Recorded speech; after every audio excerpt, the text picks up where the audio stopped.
Hello everyone, how are you all? Hope you all are good. So today students, we are going to start our third chapter of class 8 which is about coal and petroleum. Okay? So let's begin our chapter. The very first topic which we have to study is about first of all fossil fuel. Fossil fuel क्या होते हैं? See, आपका जो chapter का name है student coal and petroleum, ये भी क्या है? एक फॉसिल फ्यूल्स. ठीक है, देखो fossil fuels such as coal, oil and gas are some of the most important natural resources that use every day. ये कुछ आपके क्या है कॉमन से, ये बहुत ही यूजफुल रिसोर्सेज है जो हम अपनी लाइफ में डेली बेसिस पे यूज करते हैं. ठीक है, दे आर ऑल हाइड्रोकार्बन. जितने भी ये फॉसिल फ्यूल्स होते हैं ये सब हाइड्रोकार्बन होते हैं. मतलब क्या कि ये सिर्फ दो एलिमेंट से बने होते हैं, एक तो कार्बन और एक हाइड्रोजन. ठीक है, चलो. They are used to produce energy. किसके लिए यूज किए जाते हैं? एनर्जी प्रोड्यूस करने के लिए यूज किए जाते हैं. कहाँ?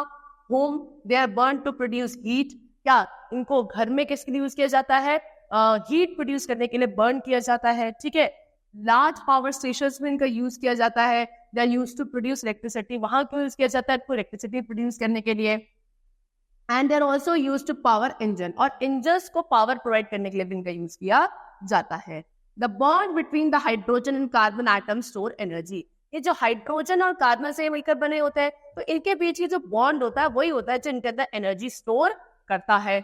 By burning the compounds in the presence of oxygen, the bonds are broken. फिर क्या होता है जब आप इन कंपाउंड्स को बर्न करते हो किसकी प्रेजेंस पे? ऑक्सीजन की प्रेजेंस पे, तो इनके बीच का जो बॉन्ड था, हाइड्रोजन और कार्बन के बीच का जो बॉन्ड था वो ब्रेक होता है, टूटता है. And the stored energy is converted to heat energy. और उसके अंदर बॉन्ड के अंदर जो एनर्जी स्टोर थी वो किसमें कन्वर्ट हो जाती है? हीट एनर्जी में कन्वर्ट हो जाती है, forming carbon dioxide in the process. और फिर जाके आपकी गैस मिल जाती है कार्बन डाइऑक्साइड का. ठीक है, चल. Fossil fuel are non renewable. Fossil fuel क्या है? नॉन रिन्यूएबल है. मतलब क्या? Their supply is limited and they will eventually run out. इनकी सप्लाई लिमिटेड है, एक धीरे धीरे क्या होते जा रहे हैं? आपके कम होते जा रहे हैं और एक दिन ये हमारे लिए बिल्कुल ही खत्म हो जाएंगे. Fossil fuel formed from the decomposition of plant and animal from millions of years ago. That is why they are called fossil fuel. कैसे इनका फॉर्मेशन होता है? प्लांट्स और एनिमल्स का जब डिकम्पोजिशन होता है धीरे धीरे, तब जाके वो भी कितने साल, मिलियन ऑफ इयर्स लगते हैं इनको डिकम्पोज होने में, तब जाके फॉसिल फ्यूल्स का फॉर्मेशन होता है. ठीक है, इसीलिए आप इनको फॉसिल फ्यूल बोलते हो. चल, अब आपको यहाँ पे कुछ कॉमन फ्यूल्स गिवन है, ये जिनकी कैलोरीफिक वैल्यू गिवन है. अभी कैलोरीफिक वैल्यू क्या होती है पहले आप पढ़ लो. Characteristics of a good fuel. एक अच्छे फ्यूल के क्या कैरेक्टरिस्टिक होंगे? ठीक है, वैसे तो there are number of fuels use today. आज के टाइम पे बहुत सारे फ्यूल्स यूज किए जाते हैं, लेकिन गुड फ्यूल्स आपके स्टूडेंट्स कुछ ही होते हैं. ठीक है, सभी नहीं होते हैं. तो उनमें से कौन सा एक फ्यूल गुड होगा या बैड होगा, उसके लिए कुछ फीचर्स हमें पढ़ने हैं. सबसे पहला है ignition temperature. The minimum temperature at which the substance catches fire and start burning is known as its ignition temperature. वो minimum temperature जिसपे एक substance क्या फायर कैच कर लेता है या फिर बोलो बर्न होना स्टार्ट हो जाता है, उस मिनिमम टेम्परेचर को इग्निशन टेम्परेचर बोला जाता है. Okay, the fuels with low ignition temperature are considered as good fuel. ठीक है, जो जूल्स होता है जिनका इग्निशन टेम्परेचर लो होता है उनको आप एक अच्छा फ्यूल मानते हो. ठीक है, यानी कि जिन फ्यूल्स का इनिशियल टेम्परेचर कम होगा वो एक अच्छा फ्यूल. ठीक है, चल. For example wood has low ignition temperature that of coal. अगर हम कोल के कंपैरिजन में देखा जाए तो वुड का इग्निशन टेम्परेचर कम होता है. इग्निशन टेम्परेचर किसका? पेट्रोल का, अल्कोहल का, एलपीजी का, इन सब का भी काफी लो होता है. इसीलिए these fuels are handled with extra care. इन फ्यूल्स को काफी एक्स्ट्रा केयर के साथ रखा जाता है क्योंकि बहुत जल्दी आग पकड़ लेंगे. However, ignition temperature of fuel should be more than the normal room temperature. बस इतना ध्यान रखना कि नॉर्मल रूम टेम्परेचर से किसी भी एक फ्यूल का इनिशियल टेम्परेचर ज्यादा होना चाहिए. नॉर्मल रूम टेम्परेचर से भी कम नहीं होना चाहिए, नहीं तो उनको तो कमरे में रखते हैं वो आग पकड़ लेंगे, है ना. इसीलिए नॉर्मल रूम टेम्परेचर से ज्यादा. ठीक है, चल. Petrol has very low ignition temperature. Petrol का भी इग्निशन टेम्परेचर काफी लो होता है. अब आते हैं हम टॉपिक कैलोरीफिक वैल्यू पे. Heat liberated in joule on completing burning of 1 gram of a fuel is expressed as its calorific value. ठीक है, किसी फ्यूल की 1 ग्राम अमाउंट को जब आप कंप्लीटली बर्न कर लोगे तो जो हीट प्रोड्यूस होती है जूल्स में. ठीक है, हीट क्या है? एक फॉर्म ऑफ एनर्जी. या किसी भी एनर्जी को जो आप मेजर करते हो स्टूडेंट, वो जूल्स में करा जाता है. जूल्स एक तरीके की यूनिट है. ठीक है, एनर्जी को मेजर करने के लिए। एंड हीट भी आपकी एक फॉर्म ऑफ एनर्जी ही है, तो उसको भी आप जूल्स में ही मेजर करोगे। ठीक है, तो आपको बोल रहे हैं यहाँ पे कि किसी भी फ्यूल की 1 ग्राम अमाउंट को कंप्लीटली बर्न करने पे जो हीट एनर्जी प्रोड्यूस होती है उसको आप क्या बोलते हो, उसकी कैलोरीफिक वैल्यू बोलते हो। The calorific value of fuel is usually determined by completely burning of a known mass of the given fuel. किसी भी एक गिवन फ्यूल की जितना भी आप मास ले रहे हो उसको कंप्लीटली बर्न करने के बाद आप उसकी कैलोरीफिक वैल्यू निकाल सकते हो। After burning some fuels produce more whereas other produce less heat. Burning के बाद कुछ ऐसे फ्यूल्स होते हैं जो थोड़ी ही हीट प्रोड्यूस करते हैं, कुछ ऐसे होते हैं जो काफी ज्यादा हीट प्रोड्यूस करते हैं। Okay, the usefulness of a fuel is measured in terms of its calorific value. तो कोई भी एक फ्यूल कितना यूजफुल होगा ये मेजर किया जाता है उसकी कैलोरीफिक वैल्यू से। Okay, the higher the calorific value, जितना ज्यादा कैलोरीफिक वैल्यू ज्यादा होगी the better the fuel will be, उतना अच्छा वो फ्यूल माना जाता है। ठीक है, जैसे कि wood has low ignition temperature than that of coal. ये तो अभी हमने पहले पढ़ा था कि भाई वुड का इग्निशन टेम्परेचर कम होता है as compared to coal, but coal has high calorific value than that of wood. लेकिन कोल की कैलोरीफिक वैल्यू ज्यादा होती है as compared to wood, therefore coal is widely used as a fuel. इसीलिए ज्यादातर फ्यूल को एज अ फ्यूल आपका कोल यूज किया जाता है। ठीक है, hydrogen has very high calorific value. Hydrogen एक गैस है, सबको पता है, उसकी कैलोरीफिक वैल्यू स्टूडेंट्स काफी ज्यादा होती है। ठीक है, चलो 1 calorie equals to 4.1868 joule. 1 calorie में कितना, 4.1868 जूल हीट एनर्जी स्टोर्ड होती है। Now we come to availability, यानी कि कोई भी फ्यूल कितनी आसानी से अवेलेबल है। It is another important factor that makes a fuel good for consumption. Fuel should be easily available. ठीक, क्या बोल रहा है आपको, फ्यूल आसानी से अवेलेबल होने चाहिए, यानी कि ये भी एक फीचर है जो एक फ्यूल को गुड या बैड बनाता है।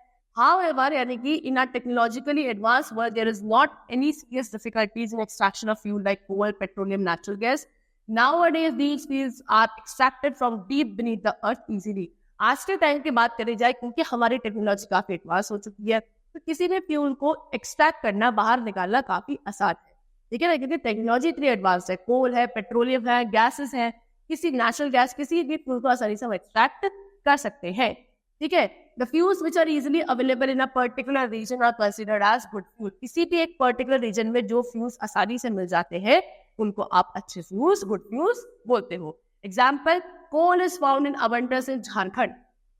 झारखंड स्टेट है इंडिया का, वहां पे कोल काफी ज्यादा मात्रा में मिल जाता है। Natural gas is available in Assam. Assam में नेचुरल गैस काफी अबंडेंस में है। Therefore, most of the industries in Jharkhand are powered by coal. इसीलिए झारखंड में ज्यादातर इंडस्ट्रीज जो पावर सप्लाई यूज कर रहे हैं वो लोग किसके थ्रू कर रहे हैं, कोल के थ्रू ही कर रहे हैं। ठीक है, now we come to storage and transportation. Storage और ट्रांसपोर्टेशन कैसे किया जाता है, यानी कि किसी फ्यूल का किस तरीके से ट्रांसपोर्टेशन किया जा सकता है, उसको कितना स्टोर किया जा सकता है, ये भी एक फीचर है जो फ्यूल को गुड या बैड बनाता है। The fuels which can be stored and transport easily at low rate are considered good fuel. वो फ्यूल्स जिनको स्टोर या फिर ट्रांसपोर्ट किया जा सकता है at a very low rate, उनको आप गुड फ्यूल कहते हो। एग्जाम्पल, कोल का storage is easier and cheaper than that of petrol and natural gas. Coal को स्टोरेज करना या ट्रांसपोर्ट करना काफी आसान है as compare to petroleum and natural gas, लेकिन transportation of petrol and natural gas is easier and cheaper that of petrol. Coal, see, coal का storage easy है as compare to petrol and natural gas, लेकिन petrol और natural gas का transportation काफी easy या cheap पड़ता है as compared to the what transportation of coal. ठीक है, petrol and natural gas are transported through pipeline. Petrol और नेचुरल गैस को किसके थ्रू ट्रांसपोर्ट किया जाता है, पाइपलाइन के थ्रू, जो कि इजी और चीपर होता है। लेकिन वही coal is transported through truck and train which is costlier. देखिए, कोल को अगर आपको ट्रांसपोर्ट करना है तो ट्रक या ट्रेन वगैरह यूज की जाती है, जो कि काफी कॉस्टली पड़ जाता है। Now we come to pollution. Pollution has also become an important factor which we take in our consideration while selecting a fuel for use. The fuel which release harmful gases and smoke cause pollution and has these fuels are generally avoided. See, pollution भी एक बहुत important factor है जो हमारी life में अब consider किया जाता है। वो फ्यूल्स जो काफी ज्यादा स्मोक या काफी पोल्यूटिंग गैसेस प्रोड्यूस करते हैं उनको आप बहुत ही कम यूज करते हो एज अ फ्यूल। ठीक है, because they are not considered as good fuel. चलो, coal and petroleum cause pollution. देखो, बहुत सारे ऐसे फीचर्स है कोल और पेट्रोलियम के को गुड फ्यूल बना रहे थे, लेकिन क्या वो पोल्यूशन बहुत ज्यादा कॉज करते हैं।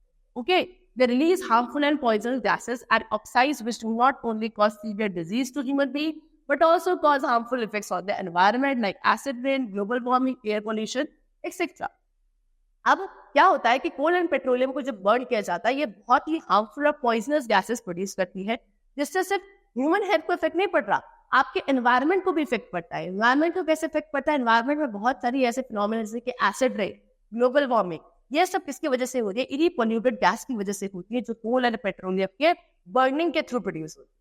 ठीक है, but natural gas does not cause pollution. लेकिन वही नेचुरल गैस एक ऐसा पोल्यूशन क्रिएट नहीं करता। It is therefore the popularity of natural gas is increasing day by day. इसीलिए क्या आपकी नेचुरल गैस की पॉपुलैरिटी दिन ब दिन बढ़ती जा रही है। इन मेनी बिग सिटीज, काफी बड़े सिटीज में क्या है, public transport are powered by CNG. जितना भी पब्लिक ट्रांसपोर्ट है वो सीएनजी गैस के थ्रू चलता है। सीएनजी क्या है? Compressed natural gas. ठीक है, now we come to the next concept which is source of energy. Source of energy क्या है? See, source of energy students यहाँ पे आपको दो क्लासिफिकेशन में डिवाइड करे गए हैं। पहला है आपके पास एग्जॉस्टेबल रिसोर्सेज और दूसरे आपके पास है इनएग्जॉस्टेबल रिसोर्सेज। एग्जॉस्टेबल रिसोर्सेज में आता है आपके पास फॉसिल फ्यूल, और फॉसिल फ्यूल की तीन कैटेगरी थी, coal, petroleum, natural gas. Inexhaustible resources sources में आते हैं आपके पास solar energy, wind energy, water, tidal, geothermal, ये सारे आपके इनएग्जॉस्टेबल सोर्सेज है एनर्जी के। सबसे पहले पढ़ते हैं किसके बारे में? आपके एग्जॉस्टेबल रिसोर्सेज के बारे में। ठीक है, exhaustible sources क्या होता है? There are some energy sources which can be used only once. These energy sources are called exhaustible sources of energy. ऐसे energy sources जिनको सिर्फ आप एक ही बार यूज कर सकते हो, उनको आप exhaustible sources of energy कहते हो। एग्जाम्पल कोल, पेट्रोलियम, नेचुरल गैस। ठीक है, इन रिसोर्सेज को हम again and again bar bar use नहीं कर सकते हैं, इसीलिए इनको आप exhaustible बोलते हैं, यानी कि एग्जॉस्ट हो जाएंगे, खत्म हो जाएंगे। ठीक है, exhaustible sources are also called fossil fuel. Exhaustible sources को फॉसिल फ्यूल भी कहा जाता है, बिकॉज ये किसके बने हैं? डेड प्लांट्स और एनिमल से बने। ठीक है, चलो अब आते हैं इनएग्जॉस्टेबल रिसोर्सेज सोर्सेज पर। अब कुछ ऐसे एनर्जी सोर्सेज होते हैं which can be use again and again and they can not be exhausted, जिनको आप बार बार यूज कर सकते हो और ये खत्म नहीं होते हैं, इनको आप इनएग्जॉस्टेबल सोर्सेज ऑफ एनर्जी बोलते हो। These energy sources are therefore called inexhaustible sources of energy. क्यों? Because they are present in a great abundance. ये बहुत ज्यादा abundance quantity में हमारे पास present है। Example है solar energy, wind energy, moving water energy, tidal energy, geothermal energy. ये सब आपके inexhaustible sources हैं। The most important advantage of these sources of energy is that they do not cause any kind of pollution. सबसे बड़ा advantage यही है इन sources of energy का कि ये पोल्यूशन नहीं कॉज करते। ठीक है, but the exploitation of these sources of energy is not very much easy. We still lack suitable technique for their exploitation. लेकिन इनका यूज करना भी इतना आसान नहीं है। आज के समय पे हमारे पास अभी इतनी टेक्नोलॉजी नहीं है कि हम इनका आसानी से एक्सप्लॉयटेशन कर सके। ठीक है, चलो now we come to types of fuel. अब फ्यूल के टाइप्स पे आते हैं।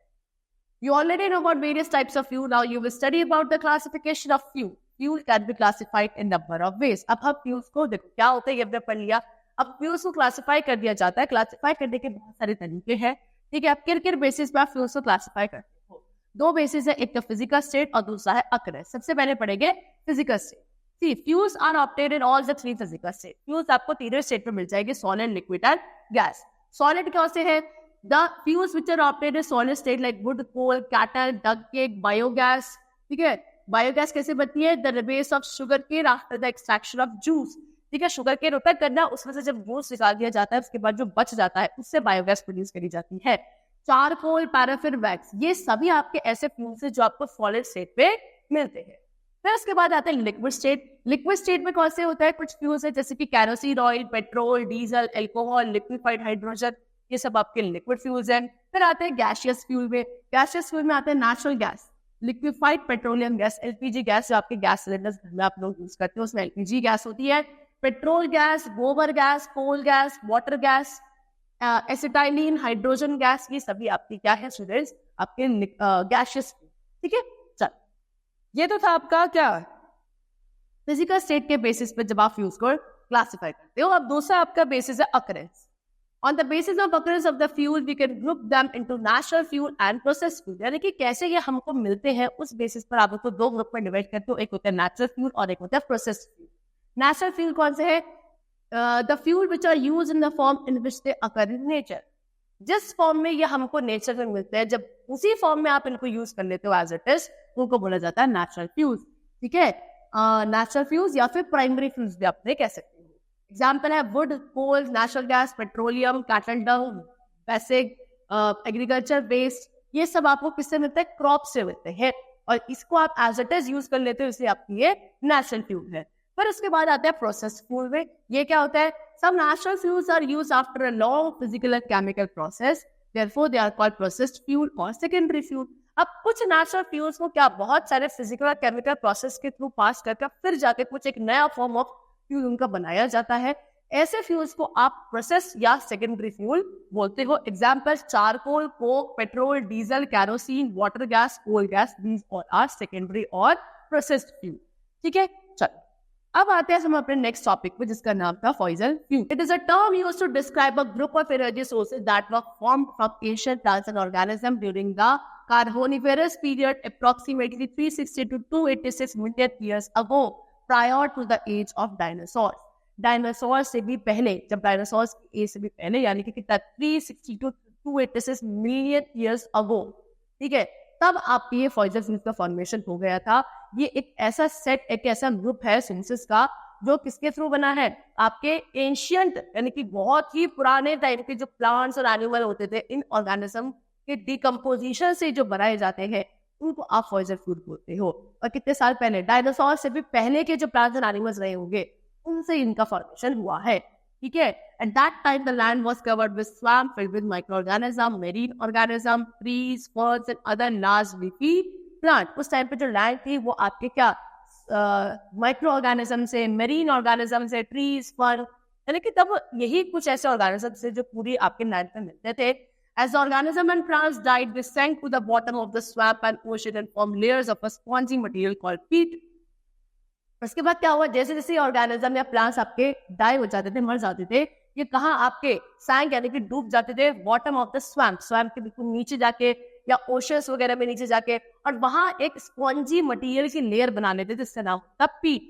Okay, over millions of year the पीट was covered by sand.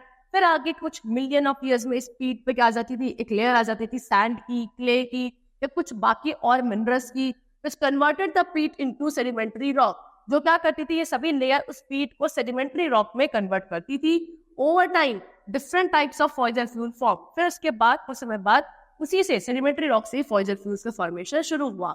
Depending on the combination of organic matter present, वो डिपेंड करता था कि कौन सा ऑर्गेनिक मैटर किसके साथ कंबाइन हो रहा है, उस हिसाब से आपका नया फॉसिल फ्यूल बनता था। How long it was buried, कितने समय तक के बरिड रहते थे, और कितना टेम्परेचर या pressure conditions existed when they were decomposing, कितना टेम्परेचर, कितना प्रेशर चाहिए होता था इनको डिकम्पोज होने के लिए। ठीक है, तो 3 major types of fossil fuels आपके पास होते हैं। पहले आपको बताया कोल, ये किससे बनता है? फर्न, प्लांट्स और ट्रीज से, which harden due to pressure and heat. जो किसकी वजह से हार्ड होता है? प्रेशर और हीट की वजह से हार्ड होता था। ठीक है, फिर oil is form from smaller organism. Oil किससे फॉर्मेशन होता था? ऑयल का फॉर्मेशन छोटे छोटे ऑर्गेनिज्म से, जैसे कि जूप्लैंक्टन, एल्गी, इनसे। Intense amount of pressure cause this complex organic matter to decompose into oil. बहुत ही ज्यादा प्रेशर रिक्वायर्ड होता था इन ऑर्गेनिज्म के डिकम्पोज होकर क्या बनने में? ऑयल बनाने के लिए। ठीक है, चलो फिर आगे चलो। Natural gas undergoes the same process as oil. जैसा प्रोसेस ऑयल के लिए था, वैसे ही नेचुरल गैस का होता था। However, the process is longer and subject to higher amount of heat and pressure causing further decomposition। लेकिन हाँ, थोड़ा सा क्या प्रोसेस ज्यादा लंबे तक चलता था, थोड़ा प्रेशर ज्यादा चाहिए होता था नेचुरल गैस की फॉर्मेशन के लिए। ठीक है ना, क्योंकि वो तो लिक्विड स्टेट है, ये आपकी गैसियस स्टेट है, तो और ज्यादा कंप्रेस करना पड़ेगा, तभी तो जाके वो किस में आएगा? आपकी गैसियस स्टेट में आएगा। ठीक है, चल अब आता है पेट्रोलियम पे। Petroleum crude oil is a mixture of hydrocarbon formed originally from marine animals and plants found beneath the ground trapped between layer of rocks। Petroleum crude oil किस चीज से बना है स्टूडेंट? हाइड्रोकार्बन से, हाइड्रोकार्बन का mixture है। ठीक है, ओरिजिनली फ्रॉम मेरीन एनिमल, यानी कि पानी के अंदर जो एनिमल्स होते थे उनके डिकम्पोजिशन से, उन्हीं मेरीन प्लांट्स के डिकम्पोजिशन से इनका फॉर्मेशन हुआ है। ठीक है, that is why it is called the earth petroleum. इसलिए इसको अर्थ पेट्रोलियम भी कहा जाता है। ठीक है, Petra means rock and oleum means point. ठीक है, it is obtained from in its raw form. इसको जब ऑब्टेन किया जाता है रॉ फॉर्म यानी कि कच्ची फॉर्म में ऑब्टेन किया जाता है. We obtain petrol and other products of petroleum like diesel and kerosene after refining petroleum. ठीक है, जब आप पेट्रोलियम की अच्छे से रिफाइनिंग कर देते हो तब जाके आपको कुछ और भी प्रोडक्ट्स मिलते हैं जैसे कि डीजल, कैरोसिन, है ना, ये सब भी आपको कब मिलता है जब आप पेट्रोलियम की क्या कर देते हो, अच्छे से रिफाइनिंग कर देते. Now we come to origin. It is believed that petroleum has been formed from the organism living in the sea over million of years. क्या कहा जाता है, पेट्रोलियम कैसे बनता है, जब ऑर्गेनिजम्स चाहे वो प्लांट्स एनिमल्स वो सी के, ठीक है, समुद्र के अंदर बहुत समय तक, मिलियन ऑफ ईयर्स तक जब उसका डिकम्पोजिशन होता है तब जाके आपका ये पेट्रोलियम बनता है. एज दीज ऑर्गेनिज्म डाइंग, जैसे ही ऑर्गेनिज्म मर जाते हैं, their body settle on the sea bed. क्या, उनकी जो बॉडी होती है वो सी बेड पे सेटल हो जाती है और फिर किससे कवर हो जाती है, सैंड और क्ले से. फिर उसके बाद हाई टेम्परेचर प्रेशर में इनको किसमें कन्वर्ट कर दिया जाता है, पेट्रोलियम में. ठीक है, अक्रेस कहाँ मिलेंगे, found deposited deep inside the earth crust. Earth crust के बिल्कुल अंदर डीप में जाके मिलेंगे. It is obtained by drilling through the an impervious non porous rock above it. इसको क्या किया जाता है, ड्रिलिंग करके इसको ऑब्टेन किया जाता है. किस फॉर्म में मिलता है, ब्लैक लिक्विड की फॉर्म में आपको पेट्रोलियम ऑब्टेन होता है. Due to its great importance it is therefore called black gold. Black form में मिलता है क्योंकि बहुत इंपॉर्टेंट होता है, इसीलिए हम इसको ब्लैक गोल्ड भी कहते हैं. ठीक है, चलो. The world's first oil well to obtain petroleum was dug in Pennsylvania, USA in 1859. सबसे पहली पेट्रोलियम वेल डग करने वाली जो कंट्री थी वो यूएसए थी. वहां कहा, पेंसिल्वेनिया में इसको सबसे पहले डग किया गया था 1859 में. Petroleum production in India is not enough to fulfil its demand. India में जो पेट्रोलियम का प्रोडक्शन किया जाता है वो सेटिस्फैक्टरी नहीं है, पूरा नहीं होता है. डिमांड काफी ज्यादा है, इतना प्रोडक्शन हमारे वहां नहीं होता है.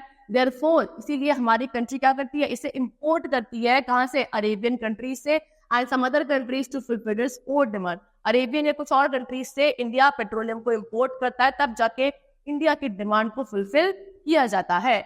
However, there are oil wells in Assam, Gujarat, Bombay and the delta of river Godavari and Kaveri. Oil wells है यहाँ पे इन सब जगहों पे, लेकिन स्टिल इनसे भी इतना प्रोडक्शन नहीं होता कि हम सारी की सारी डिमांड को सेटिस्फाई कर सके. ठीक है, अब आते हैं रिफाइनिंग ऑफ पेट्रोलियम. पेट्रोलियम की रिफाइनिंग कैसे करी जाती है. क्रूड ऑयल जो होता है जिसको आप पेट्रोलियम कहते हो, ये किस चीज का मिक्सचर है, वेरियस हाइड्रोकार्बन्स का. ठीक है, विच नीड्स एक्सटेंसिव रिफाइनिंग. बहुत सारे हाइड्रोकार्बन्स का एक मिक्सचर है जिसमें आपको रिफाइनिंग की जरूरत होती है. रिफाइनिंग यानी कि इसको प्योरीफाई करना पड़ता है. ठीक है, these different hydrocarbons have different boiling point. अब ये सभी हाइड्रोकार्बन का बॉइलिंग पॉइंट डिफरेंट होता है. As the number of carbon atom in a hydrocarbon increases, its boiling point also increases. किसी भी हाइड्रोकार्बन के अंदर जैसे जैसे कार्बन के आइटम्स बढ़ते जाते हैं उसका बॉइलिंग पॉइंट भी बढ़ता जाता है. This property can be used to separate the different component of petroleum by fractional distillation. और यही प्रॉपर्टी पेट्रोलियम को क्या करती है, एक मेथड होता है फ्रैक्शनल डिस्टिलेशन, उसके थ्रू हम इसकी रिफाइनिंग कर सकते हैं. यानी कि किसी भी पेट्रोलियम के कंपोनेंट को, बहुत सारे कंपोनेंट को सेपरेट करने के लिए मेथड यूज किया जाता है. The components with different boiling point are called fraction. वो कंपोनेंट्स पेट्रोल के जिनका सबका बॉइलिंग पॉइंट डिफरेंट होता है उन्हें आप फ्रैक्शन बोलते हो. और the process of separating the fractions by fractional distillation is known as refining. और इन सभी फ्रैक्शंस का क्या जो सेपरेट करने का प्रोसेस होता है फ्रैक्शनल डिस्टिलेशन के थ्रू, उसको बोला जाता है रिफाइन. ठीक है, चलो. तो रिफाइनिंग जो पेट्रोलियम की होती है वो कहाँ होती है, पेट्रोलियम रिफाइनरीज होती है, वहां जाके उनकी रिफाइनरी करी जाती है. ठीक है, crude oil is separated by fractional distillation. तो इधर आपको याद रखना है कि crude oil which is petroleum, उसको रिफाइंड किया जाता है, सेपरेट किया जाता है by fractional distillation. The process of fractional distillation is fairly simple. काफी सिंपल प्रोसेस होता है, but is powerful in the way that it separates all the different complex components of crude oil. देखिए काफी powerful होता है, इसीलिए crude oil के जितने भी कंपोनेंट्स होते हैं सभी को आसानी से सेपरेट आउट कर देता है. सबसे पहले the crude oil is heated to vaporise it. सबसे पहले इसको हीट किया जाता है so that इसमें से वेपराइजेशन हो जाए. And it is fed into the bottom of a distillation tower. फिर इसको क्या डिस्टिलेशन टावर के नीचे डाला जाता है. The resulting vapour then rises through the vertical column. फिर इसमें से जो वेपर्स निकलते हैं वो वर्टिकल कॉलम, यानी कि जैसे वर्टिकल से कॉलम होता है वहां से सारे बाहर आ जाते हैं. As the gases rise through the tower the temperature decreases. जैसे जैसे वो गैसेस सारी बाहर आ जाती है टावर से, आपका टेम्परेचर जो है उसका क्रूड ऑयल का वो डिक्रीज होने लगता है. As the temperature decreases certain hydrocarbon begins to condense. जैसे जैसे टेम्परेचर डिक्रीज होता जाता है तो जो कुछ उसके अंदर हाइड्रोकार्बन होता है वो कंडेंस होना शुरू हो जाते हैं and run off at different level, और अलग अलग लेवल पे रन करने लगते हैं. Each fraction that condenses off at certain level contain hydrocarbon molecule. हर एक फ्रैक्शन जो एक सर्टेन लेवल पे क्या करता है, कंडेंस होना शुरू करता है, उसके अंदर कुछ हाइड्रोकार्बन मॉलिक्यूल्स होते हैं with a similar number of carbon atom, जिसके अंदर सबके अंदर कार्बन एटम बिल्कुल सेम होगा. These boiling cuts allow several hydrocarbons to be separated but in a single process. इसके अंदर क्या होता है, बहुत सारे बॉइलिंग कट्स होते हैं. वही बॉइलिंग कट्स क्या करते हैं, जितने भी अलग अलग टाइप के हाइड्रोकार्बन्स होते हैं उनको सेपरेट होने में हेल्प करते हैं, लेकिन एक ही सिंगल प्रोसेस के अंदर. It is thus cooling with the height of the tower that allows for the separation. ठीक है, उस टावर की जो हाइट होती है काफी ज्यादा होती है, और यही हाइट ऑफ द टावर है जो क्या करती है, कूलिंग करके आपको सेपरेशन करने में हेल्प करती है. आफ्टर दिस रफ रिफाइनमेंट, जब ये पूरा रिफाइनमेंट हो जाता है, इंडिविजुअल फ्यूल में अंडरगो मोर रिफाइनमेंट. हर एक जो आपने वो निकाला है रिफाइनमेंट करने के बाद, हर एक फ्यूल जो आपने सेपरेट करा है उसको दोबारा से इसका रिफाइनमेंट कराया जाता है. क्या करने के लिए, टू रिमूव एनी कंटामिनेंट्स और अनडिजायरेबल सब्सटेंसेस और to improve the quality of the fuel through cracking. तो दैट हर एक इंडिविजुअल रिफाइनमेंट के अंदर या फ्यूल के अंदर अगर अब भी कोई अनडिजायरेबल सब्सटेंस या कोई कंटामिनेंट्स है उनको सेपरेट करा जाए, तो दैट उस फ्यूल की क्वालिटी खराब ना हो. ठीक है, चलो ये आपको कुछ बता रखा है कि पेट्रोलियम के अंदर कौन कौन से प्रोडक्ट्स आपको मिलते हैं रिफाइनिंग के बाद.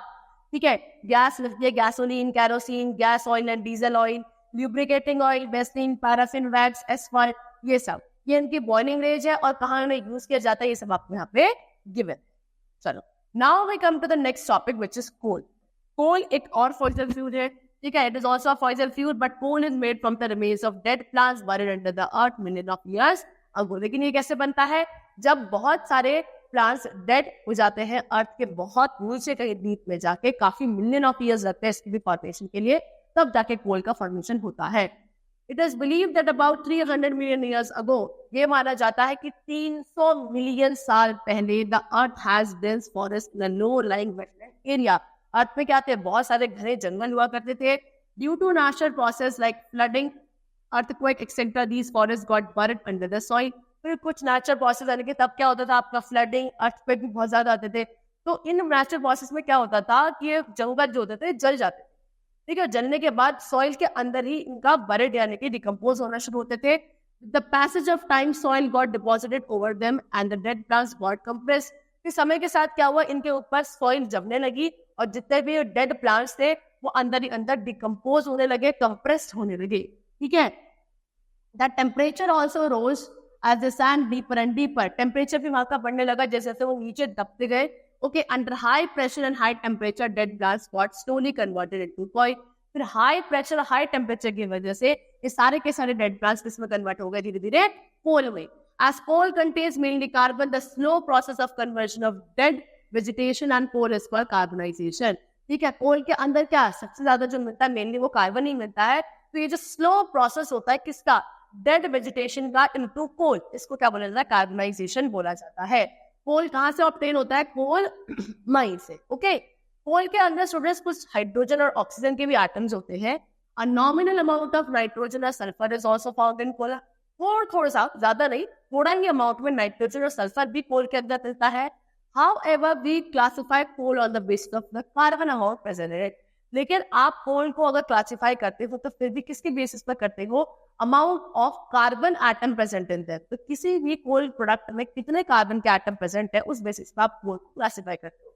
होते और भी हैं लेकिन बहुत ही कम क्वांटिटी में होते हैं. अबंडेंस पे जो आपका एलिमेंट प्रेजेंट होता है कोल के अंदर वो कार्बन में होता है. ठीक है, चलो, तो क्या क्या आपके पास कोल की फॉर्म्स है. एक है anthracite.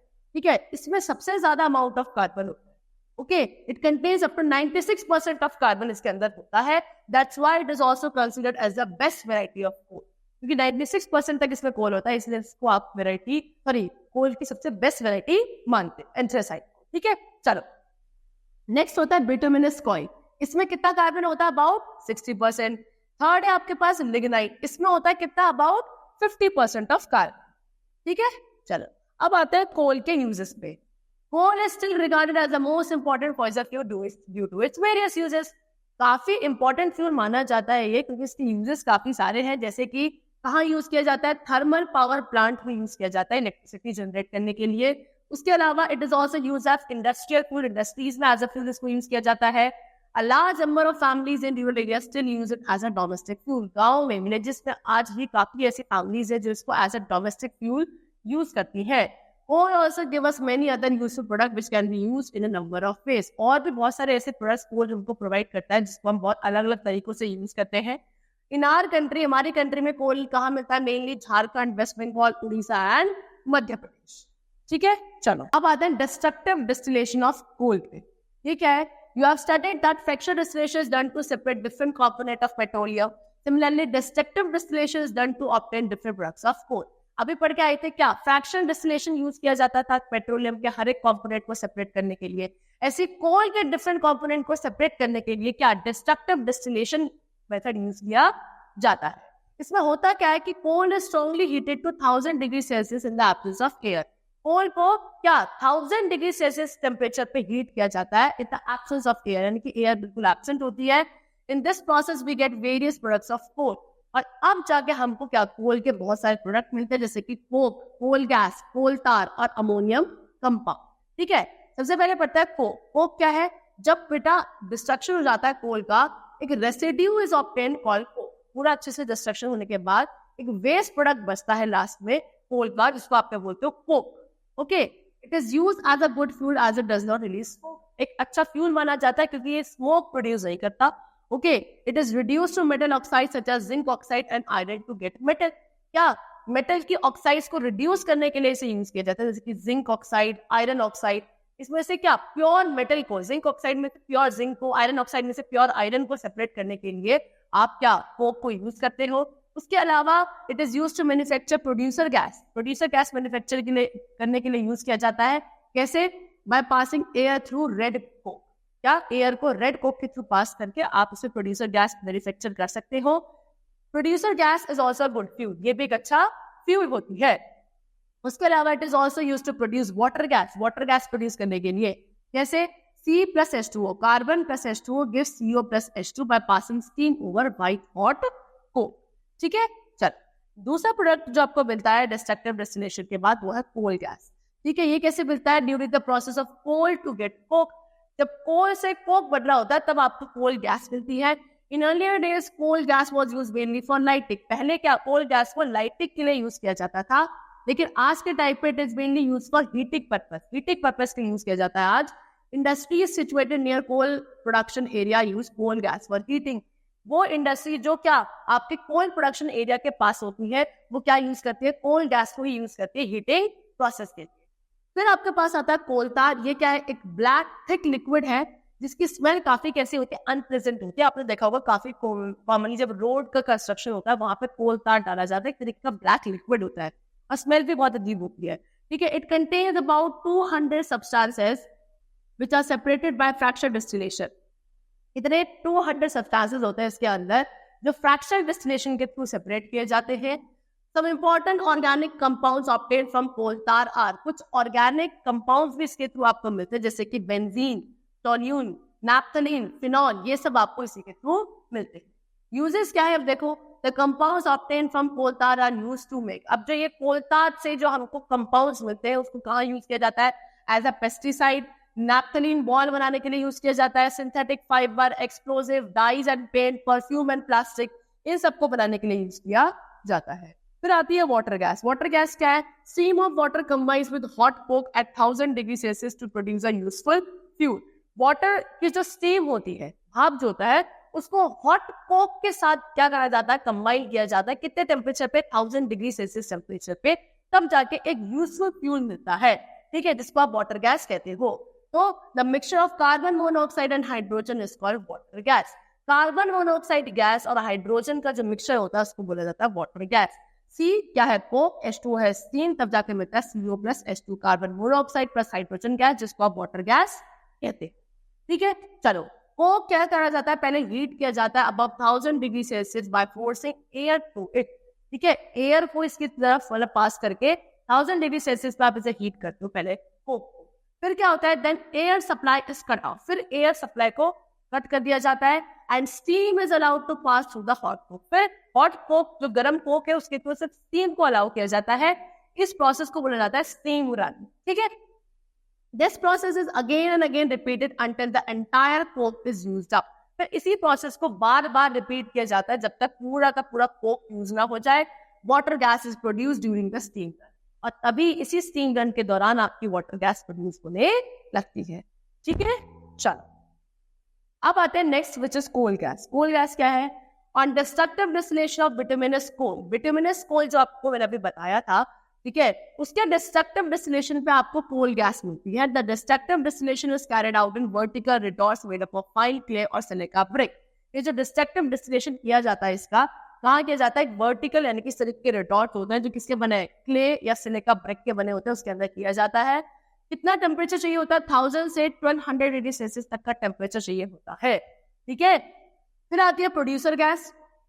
When air is pass over red hot, क्या जब हवा एयर को रेड हॉट कोक के थ्रू पास किया जाता है तब मिलती है आपको producer gas. Is produce in content of carbon monoxide and nitrogen. तब आपको प्रोड्यूसर गैस मिलती है किस फॉर्म में? कार्बन मोनोऑक्साइड और नाइट्रोजन फॉर्म में. ये रहा 2C plus O2 plus 4AN2 gives 2CO plus 8AN2. ठीक है, चल इसके बाद अब है क्या? It is not highly combustible because it has a high nitrogen content which is non-combustible material. Producer gas आपका हाईली क्या कंबस्टेबल नहीं होता, यानी कि आसानी से बर्न नहीं किया जा सकता, क्योंकि इसके अंदर सबसे ज्यादा जो प्रेजेंट होता है वो नाइट्रोजन के कंपाउंड प्रेजेंट होते हैं, और नाइट्रोजन अपने आप में एक नॉन कंबस्टेबल मटेरियल होता है. Now we come to natural gas. Like coal and petroleum, natural gas is also an important fuel. Coal और पेट्रोलियम के बाद अगर बात करी जाए तो नेचुरल गैस भी एक इंपॉर्टेंट फ्यूल है. कहाँ मिलता है? Deep inside the earth crust. Earth crust के अंदर मिलता है. Extraction is similar to the extraction of petroleum. इसका एक्सट्रैक्शन भी बिल्कुल सेम है, जैसे पेट्रोलियम को एक्सट्रैक्ट किया जाता है ऐसे इसको भी किया जाता है. It is also extracted through pipe. किसके? पाइप के थ्रू भी इसको आप एक्सट्रैक्ट कर सकते हो. It is stored in the high pressure. बहुत ही प्रेशर, हाई प्रेशर के अंदर से स्टोर किया जाता है as compressed natural gas and hence called CNG compressed natural gas. ठीक है, और फिर उसके बाद जैसे नेचुरल गैस को कंप्रेस करते हैं इसी तरह इसको कंप्रेस किया जाता है, इसीलिए इसको CNG भी कहते हैं, यानी कि कंप्रेस्ड नेचुरल गैस भी बोला जाता है. अब एडवांटेजेस क्या है इसके? इट इज लेस पॉल्यूटिंग, काफी कम पॉल्यूटिंग होती है, इसीलिए इसको हम क्लीन फ्यूल भी बोलते हैं. Storage and transportation is easy. Store करना, ट्रांसपोर्ट करना काफी आसान होता है. It is sent to far off places through the network of pipe. काफी दूर तक आप इसको क्या पाइप के नेटवर्क के थ्रू ट्रांसपोर्ट कर सकते हैं. Such a network of pipeline exist in Vadodara, Gujarat, some part of Delhi and other places. ऐसे जो ये नेटवर्क है पाइप के, कुछ हमारी जगह मतलब कुछ हमारी सिटीज में, जैसे कि दिल्ली में वडोदरा नाम की जगह है आपके गुजरात में, वहां इनके पाइपलाइंस आपको मिल जाएंगे.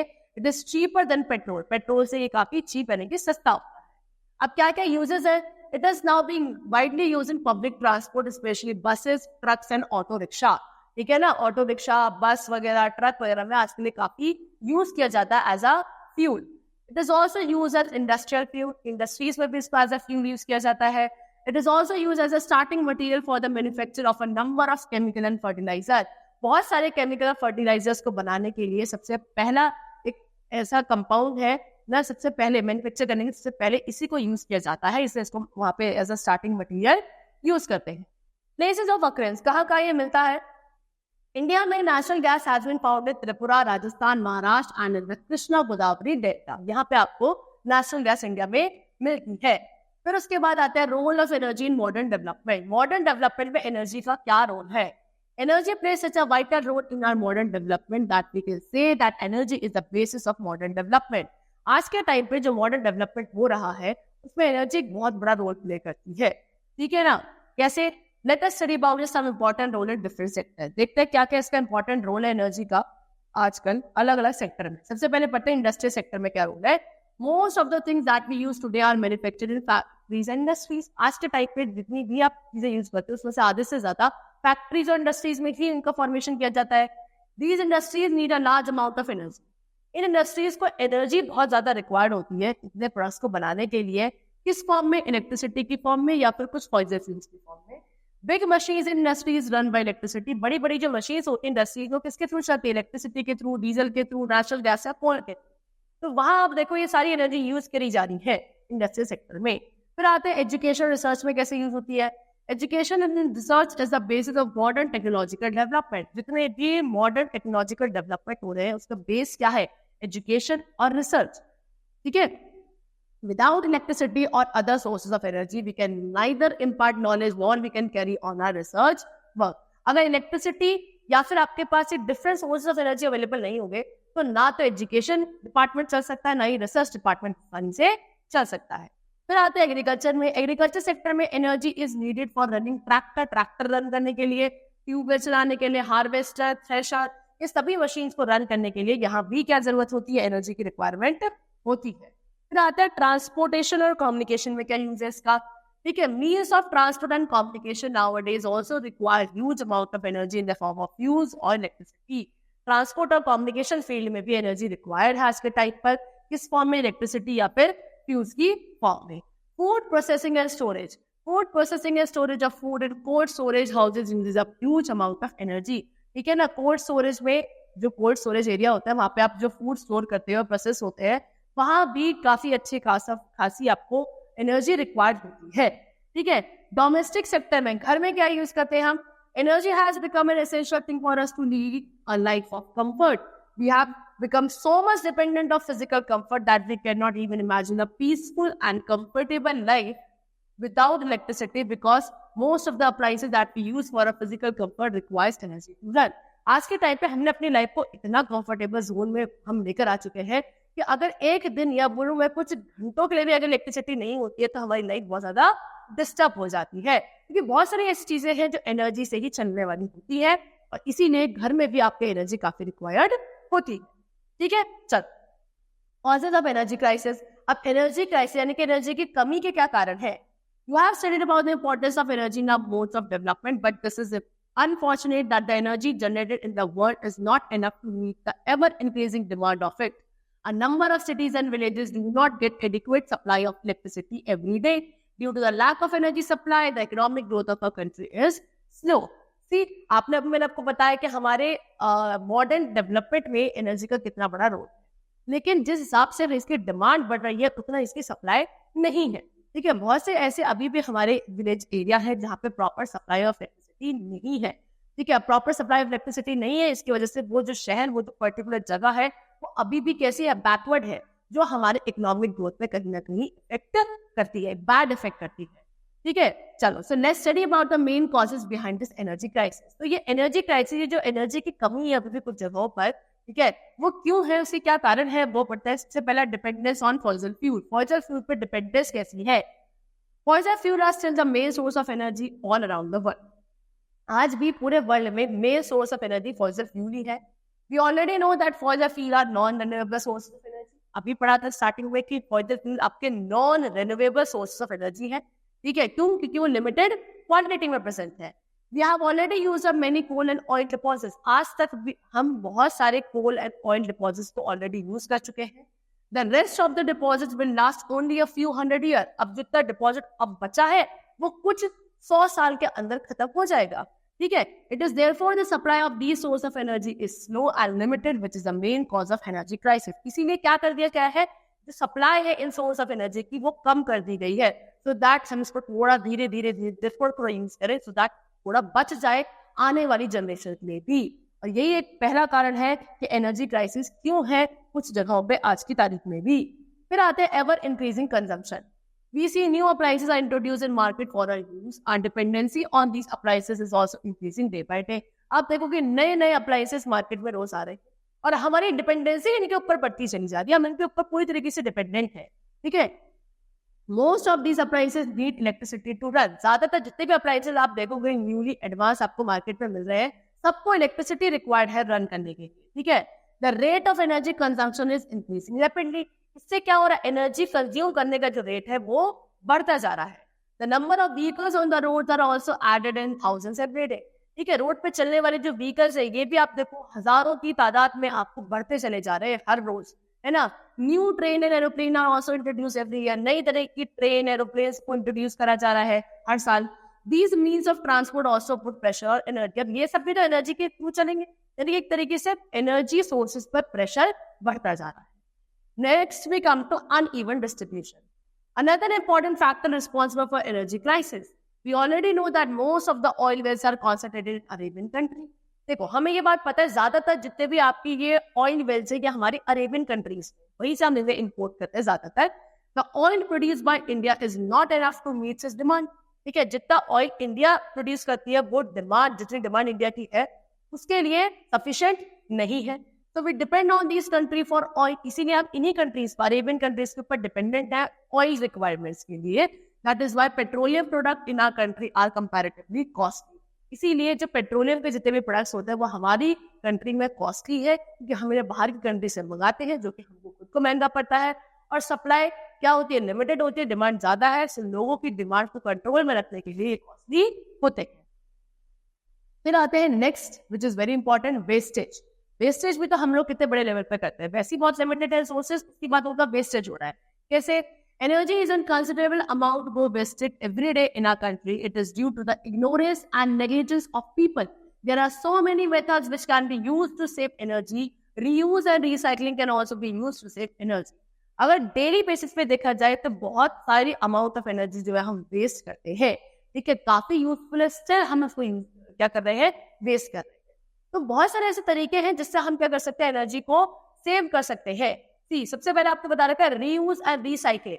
ठीक है, रीयूज और रिसाइकल भी आप कर सकते हो एनर्जी को सेव करने के लिए। चलो, now we come to next topic which is preventing an energy crisis. ठीक है, एनर्जी क्राइसिस को कैसे प्रिवेंट किया जाए। You know about the importance of energy. Energy की इंपॉर्टेंस हमने पढ़ ली। You can imagine what would happen if there is an unprecedented crisis of energy. It is therefore necessary for all of us to know the ways through which we can prevent any kind of energy crisis. तो अगर energy का बिल्कुल एक तरीके से अगर खत्म हो जाएगा, ठीक है, तो आप खुद सोचो कि किस तरीके के आपको इफेक्ट्स अपने डेली लाइफ में देखने को मिलने वाले हैं। लाइफ एक तरीके से आपकी सर्वाइवल, लाइफ का सर्वाइवल इम्पॉसिबल से हो जाएगा। तो कुछ मेथड्स यहाँ पे हमको बताए गए हैं कैसे हम इस एनर्जी क्राइसिस को प्रिवेंट कर सकते हैं। See most effective step that we can take to prevent energy crisis to judicious use of energy. सबसे पहला जो इफेक्टिव तरीका है क्या, कि एनर्जी का जुडिशियस यूज करा जाए, यानी कि लिमिटेड और सही तरीके से यूज किया जाए। ठीक है, अब judicious use of energy include two thing, दो तरीके से करा जा सकता है। पहला, नॉट वेस्टिंग एनर्जी, एनर्जी को वेस्ट नहीं करना। Switch off the electrical appliances which are not in use. ठीक है, जो इलेक्ट्रिकल अप्लायंसेस अभी यूज में नहीं है उन्हें स्विच ऑफ कर दिया जाए। Reduce the flame while cooking and once the water starts boiling saves fuel. ठीक है, अगर खाना खाते वक्त क्या कर दिया, खाना जब पकता है, कुकिंग हो रही थी, तो फ्लेम थोड़ी सी कम रखी जाए। ठीक है, उसके अलावा once the water start boiling saves fuel. ठीक है, जैसे ही पानी बॉयल होने लगे तो आपको क्या करना चाहिए, बंद करना चाहिए। Use air conditioner, air cooler, room heater, geyser etcetera only when needed, जब जरूरत हो तभी इनको यूज किया जाए। ठीक है, अननेसेसरी हर वक्त इनका यूज करना गलत है। ओके, उसके बाद दूसरा तरीका है using suitable method to save energy. Energy save करने के लिए सूटेबल मेथड का यूज किया जाए। People should use public transport instead of private transport. Public transport का यूज करना चाहिए हम लोगों को instead of private transport. For short distance they should use bicycle, और अगर छोटे ही डिस्टेंस पे जाना है तो क्या बाईसाइकिल वगैरह हमको यूज करनी चाहिए। Use CFL and tubelights which consume less energy. CFL या ट्यूबलाइट्स का यूज करा जाए जो कि आपकी इलेक्ट्रिसिटी कम कंज्यूम करती है। Food should be cooked in pressure cooker, pressure cooker में खाना बनाना चाहिए। स्मोकलेस चूल्हा should be use in which kerosene, coal और wood is used for cooking. कैसे चूल्हा? स्मोकलेस, यानी कि जो स्मोक प्रोड्यूस नहीं करते ऐसे चूल्हा यूज करने चाहिए हमको, जिसमें कैरोसिन, कोल, वुड ये सब यूज किया जाता है। ठीक है, pulses and other such item should be soaked for some time before cooking to reduce cooking time. ठीक है, पल्सेस कोई भी ऐसे हार्ड फूड आइटम्स है जिनको समय ज्यादा लगता है पकने में, यानी कि ज्यादा एनर्जी कंज्यूम करता है कुक होने के लिए, तो आप उनको थोड़ा सा पहले ही सोक कर दो, भिगा कर रख दो, सो दैट वो मॉइस्ट हो जाए और कुकिंग के लिए कम टाइम और कम एनर्जी कंज्यूम करें। Keeping vessels covered while cooking also reduces the cooking time. ठीक है, कुकिंग यानी कि खाना पकते वक्त आप क्या करो, वो जो बर्तन है उसको क्या कर दो, ढक दो, वो भी क्या करता है कुकिंग टाइम को थोड़ा सा रिड्यूस कर सकता है, which can save further energy.